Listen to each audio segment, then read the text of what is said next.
একটা বাঁশি বাজলো আর ঠিক সেই মুহূর্তেই থেমে গেল কোটি কোটি আর্জেন্টাইন সমর্থকদের স্বপ্ন। কিন্তু আশ্চর্যের বিষয়, ম্যাচ শেষ হওয়ার পর এখন পর্যন্ত মানুষ স্কোর লাইন নিয়ে যতটা কথা বলেছে তার চেয়ে বেশি কথা বলেছে অন্য একটি বিষয় নিয়ে। আর্জেন্টিনা আসলে কেন হারল? সোশ্যাল মিডিয়া খুললে একের পর এক ভিডিও। কেউ বলছে রেফারির সিদ্ধান্ত ঠিক ছিল না, আবার কেউ বলছে ভিএআর সব কিছু দেখেও কেন চুপ ছিল, আবার কেউ কেউ বলছে এই ম্যাচের আড়ালে লুকিয়ে আছে কোনো গভীর রহস্য। আর সেখান থেকেই শুরু হয় হাজারো প্রশ্নের গল্প। ম্যাচের শুরুটা ছিল স্বাভাবিক, দুই দলই জয়ের জন্য লড়ছিল।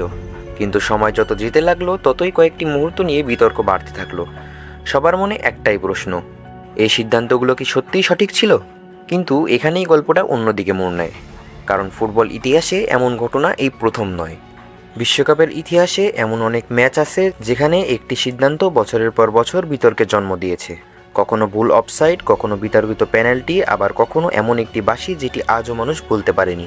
তাহলে এই ম্যাচটাও কি সেই তালিকার আরেকটি নাম, নাকি এটা ছিল শুধুই ফুটবলের স্বাভাবিক নাটকীয়তা? বিশেষজ্ঞদের অনেকেই বলছেন রেফারিও একটি মানুষ, তারও ভুল হতে পারে। আর ফুটবলে একটিমাত্র সিদ্ধান্তই বদলে দিতে পারে পুরো ম্যাচের ফলাফল। কিন্তু অন্যদিকে লাখো সমর্থকদের মনে এখনও প্রশ্ন রয়ে গেছে, ভিএআর থাকার পরেও এত বিতর্ক কেন? সব সিদ্ধান্ত কি সত্যিই নিরপেক্ষ ছিল? হয়তো এই প্রশ্নগুলোর উত্তর আমরা কোনোদিনই পুরোপুরি জানতে পারবো না। কিন্তু একটা বিষয় নিশ্চিত, যে ম্যাচ শেষ হওয়ার পরেও কোটি কোটি মানুষ একই প্রশ্ন করতে থাকে, সেই ম্যাচ আর শুধু একটি ফুটবল ম্যাচ থাকে না, সেটি ইতিহাসের অংশ হয়ে যায়। আপনার কি মনে হয়, আর্জেন্টিনা কি শুধু হেরেছিল, নাকি এর পিছনে লুকিয়েছিল কোনো গভীর ষড়যন্ত্র? আপনার মতামত কমেন্টে লিখুন, কারণ এই গল্পের শেষ অধ্যায়টা হয়তো এখনও লেখা হয়নি। আর এরকম রোমাঞ্চকর ভিডিও পেতে বিয়ন্ড ফ্রেমের সাথেই থাকুন।